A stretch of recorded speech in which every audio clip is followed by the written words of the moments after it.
আসসালামু আলাইকুম গাইজ, চলে যাচ্ছি বাবা আর ছেলের সাথে। জানি না কোথায় নিয়ে যাচ্ছে, বাট আজকে সকাল থেকে আমার মুড অফ থাকার কারণে বাবুর আব্বু অনেকবারই দেখেছে যে আমার মুডটা খারাপ। এজন্য বিকাল থেকেই মানে দুপুরের খাবারের পর থেকেই বলছিল চলো হেঁটে আসি, মনটা ভালো হয়ে যাবে। ভাবলাম ঠিকই বলেছে, বাড়ি থেকে হেঁটে আসলে অবশ্যই মনটা ভালো হয়ে যাবে। এজন্য রেডি হয়ে বেরিয়ে পড়লাম ঘুরতে। বাট কোথায় যাচ্ছি এটা একটা সারপ্রাইজ, দেখা যাক কোথায় যাওয়া যায়। বাবার ছেলে হেঁটে যাচ্ছে আর আমি দেখছিলাম, মাশাল্লাহ অনেক সুন্দর লাগছে। এদিকে ছেলে আমার একা একাই হাঁটবে, সে তার বাবার হাত ধরে হাঁটবে না, এজন্য তার বাবা একটু তুলে নিয়ে সামনের দিকে তারপর রাখলো আর হাঁটছিল। আর আমার ছেলে তো মাশাল্লাহ, সে হাঁটবে এক পা আর চারদিকে তাকাবে 10 বার, আবার এক পা হাঁটবে, আবার দেখবে, আবার বসে পড়বে, যাবে না ফাঁকা দেখলে সেখানে হাত দিবে। মানে মাশাল্লাহ, তার দুষ্টুমির কোনো অভাব নাই। এজন্য তার আব্বু বিরক্ত হয়ে তাকে কোলে নিল আর হাঁটতেছিল যে থাক আর হাঁটা লাগবে না, ওইখানে গিয়েই না হয় তাকে ছাড়বো। আমি জিজ্ঞাসা করলাম যে কোথায় যাচ্ছ, বললা না তো। বলে চলো দেখা যাক কোথায় যাই, তোমার মন ভালো হবে। যাই হোক, এটা বুঝে গেলাম যে সে আমাকে বলবে না কোথায় নিয়ে যাচ্ছে, তাই আমি আর জিজ্ঞাসা করলাম না, দেখাই যাবে গেলে তো। এই জন্য চুপচাপ হাঁটছিলাম। আমার মতো আমার বাচ্চাটাও ঘোরাফেরা অনেকটাই বেশি পছন্দ করে। দেখেন কি সুন্দর করে মানে চারপাশে ঘুরে ঘুরে দেখি। কই যাও? ও বাবা, এই কই যাও? হ্যাঁ, আয়ান সোনা কোথায় যাচ্ছে? আব্বু কি দিচ্ছে আয়ান সোনাকে এটা? ও বাবা,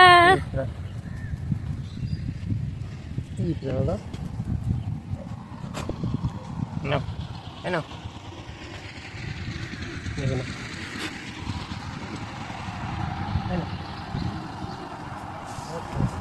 No, তোমার দাও।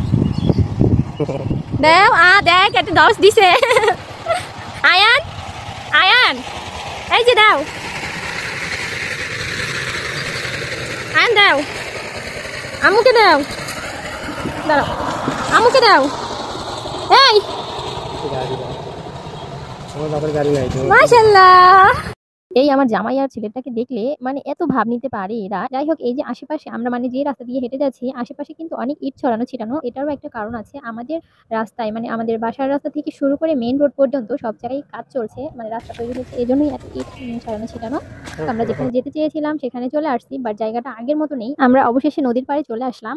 এতক্ষণ ধরে এখানে আসার কথাই বলছিলাম। এটা আগের মতো নেই জায়গাটা, আগে অনেক চর ছিল, এখানে এসে আড্ডা দিত নাকি আমার হাজবেন্ডরা। আমি কখনো আসিনি অবশ্য। ওয়েদারটা কিন্তু আজকে মাশাআল্লাহ অনেক সুন্দর, এই যে আকাশ বাতাস অনেক সুন্দর লাগছে। ওয়েদারটার কারণেও মনটা অনেকটাই ভালো হয়ে গেল। আর এমনিতেই নদীর সাইডে এসে দাঁড়ালে মানে প্রাণ হয়ে একটা নিঃশ্বাস নিলে মনে সব দুঃখ কষ্ট একদম বিলীন হয়ে যায়। আমার অনেক ভালো লাগছে, নদীর সাইডে এসে মনটা একদম ফ্রেশ হয়ে গেল। আমার মন খারাপের কথা মাথায় রেখে আমাকে এই জায়গায় নিয়ে আসার জন্য বাবু এবং বাবুর আব্বুকে অনেক বেশি থ্যাংক ইউ সো মাচ। এদিকে ছবি তোলার জন্য বাবু এবং বাবুর আব্বুকে পোজ দিতে বললাম, কিন্তু সে ছেলেকে শিখাইতে শিখাইতেই পোজ দেওয়া শেষ, আর ছবি আর তোলা হলো না। এদিকে ছেলে একটু নিচে নামবে, এই জন্য নিচে নামাই দিলাম, কিন্তু সে এত দুষ্টুমি করছে, বারবার শুধু মেইন রোডের দিকে চলে যাচ্ছিল, তাকে নিয়ে আসতেই পারছিলাম না। ছেলে আমার এতটাই দুষ্টু, তার থেকে চোখটা 1 মিনিটও অন্যদিকে সরানো যায় না, সরাইলেই এটা এ কাজ থেকে ও কাজ করে ফেলে। এই যে 1 মিনিটের জন্য ওর বাবার সাথে কথা বলছিলাম, সে বালি নিয়ে খেলা করা শুরু। প্রচুর দুষ্টুমি করছে এখানে এসে, তাই ওকে কোলে নিয়ে নিলাম আর ছাড়বো না। এবার আমাদের বাসায় যাওয়ার পালা। কি বালি ভালো লাগে? আব্বু বালি ধরবা?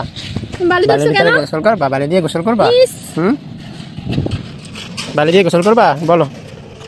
হুম, গোসল করবা?